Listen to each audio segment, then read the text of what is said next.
that each one of them can show some characteristics that were something that for each student, something interesting there. Can be formal disposition, can be just eventual elements or forces of nature, wind, rain, or even colors, lights, attributes of elements or elements themselves, relationships, functions, or even processes that they could capture there in a visit, like kind of half an hour or 1 hour. So the first step, instead of building or creating something, is a step backwards, because they get a little bit more confused in the beginning. But what they do is understand something out of something. So a structure that lies behind the material thing.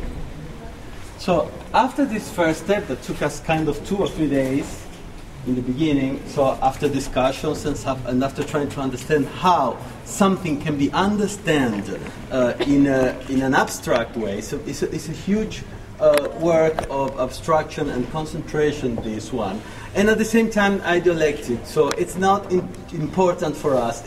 It's important for us that each one of them is different. Each vision is different. Each way of addressing this problem is different and personal. After having defined their own ways of looking at the world, their own ways of being in the world, they have to choose one material, and out of that material create connection between elements following these diagrams and build up whatever comes out. It's an experimental task, so we are not thinking of anything previously. We have to build something, but with no expectation of doing something particular or something, The only things we have asked them to do is base your work in repetition and make it as big as possible.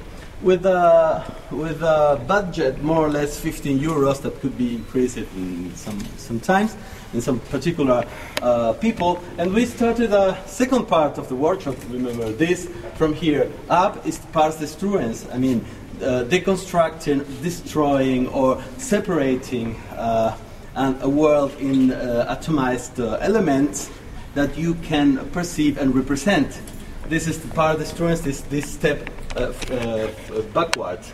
The second one we call parts construence, and it's based on repetition, relationships, and connections.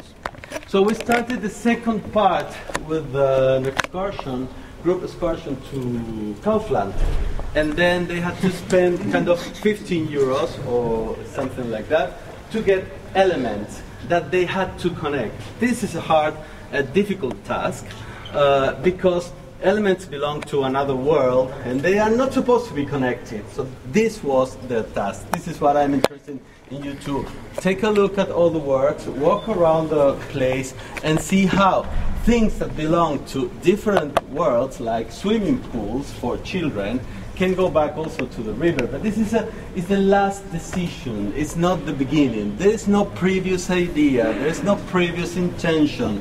All the students were confused and pretty much desperate because they had to do something out of something that was not supposed to be connected. So what I'm really also, as you said very well, I'm really proud of students that could, in the end, and after a long process of abstraction, which is one of the most, for me, interesting capacities of man, create something that, based on repetition, I mean, repetition means poetry. Everything that is repeated. Yeah. So this is why we address the problem of repetition, because we want our students to get into abstract condition, because we are human and we do make abstractions. I think. And the second part, repetition, connection, and poetry. This is why these objects in several scales and several dispositions are all of them successful, not because they are amazing things that some of them can be, but because there are personal connections of an unconnected and separated world. This is why I think it's been pretty much successful as experience for all of us. So the last thing I would like to, if you want to add something, I would like, of course. And the last thing I would like to do is kind of a short conversation, or I would like, this is not prepared. We haven't done anything before. I would like to say to hear some comment from students that attended our course. I would like really to hear what the experiences, what did they find out, what for them was difficult, in which moment they hate us, and in which moment a little bit this sensation disappeared, or if it didn't, it's the same. But you know, I would like to hear some of these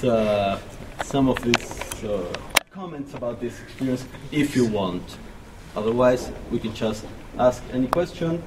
Not me, but student. And then I invite you to just walk around and take a look to objects.